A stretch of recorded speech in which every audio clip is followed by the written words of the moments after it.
ಎಲ್ಲರಿಗೂ ನಮಸ್ಕಾರ.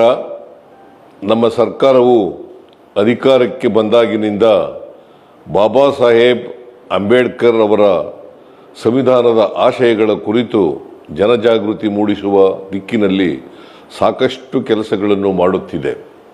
ಈಗಾಗಲೇ ಶಾಲಾ ಕಾಲೇಜುಗಳಲ್ಲಿ ಸಂವಿಧಾನದ ಪ್ರಸ್ತಾವನೆ ಓದನ್ನು ನಮ್ಮ ಸರ್ಕಾರ ಕಡ್ಡಾಯಗೊಳಿಸಿದ್ದು, ಸಂವಿಧಾನ ಜಾಗೃತಿ ಜಾಥಾದ ಮೂಲಕ ರಾಜ್ಯದ ಮೂಲೆ ಮೂಲೆಯನ್ನು ತಲುಪುವ ಕೆಲಸ ಮಾಡಿದೆ. ನಮ್ಮ ಸರ್ಕಾರದ ಈ ಕೆಲಸವು ದೇಶಾದ್ಯಂತ ಸದ್ದು ಮಾಡಿದೆ. ಸಂವಿಧಾನ ಮತ್ತು ಪ್ರಜಾಪ್ರಭುತ್ವದ ಆಶಯಗಳ ಮೇಲೆ ನಿರಂತರವಾದಂಥ ದಾಳಿ ನಡೆಯುತ್ತಿರುವ ಹಿನ್ನೆಲೆಯಲ್ಲಿ ಅಂತಾರಾಷ್ಟ್ರೀಯ ಪ್ರಜಾಪ್ರಭುತ್ವ ದಿನವಾದ ಸೆಪ್ಟೆಂಬರ್ 15ರಂದು ಬೀದರ್ನಿಂದ ಚಾಮರಾಜನಗರದವರೆಗೆ ಮಾನವ ಸರಪಳಿ ರಚಿಸುವ ಕಾರ್ಯಕ್ರಮ ಹಮ್ಮಿಕೊಳ್ಳಲಾಗಿದೆ. ಪ್ರಜಾಪ್ರಭುತ್ವದ ಮೌಲ್ಯಗಳನ್ನು ಎಲ್ಲೆಡೆ ಹರಡುವ ಉದ್ದೇಶದಿಂದ ಹಮ್ಮಿಕೊಂಡಿರುವ ಈ ಕಾರ್ಯಕ್ರಮದಲ್ಲಿ 40 ಲಕ್ಷಕ್ಕೂ ಹೆಚ್ಚು ಜನರು ಮಾನವ ಸರಪಳಿ ರಚಿಸಲಿದ್ದು, ವಿನೂತನ ಕ್ಷಣಕ್ಕೆ ಸಾಕ್ಷಿಯಾಗಲಿದ್ದಾರೆ.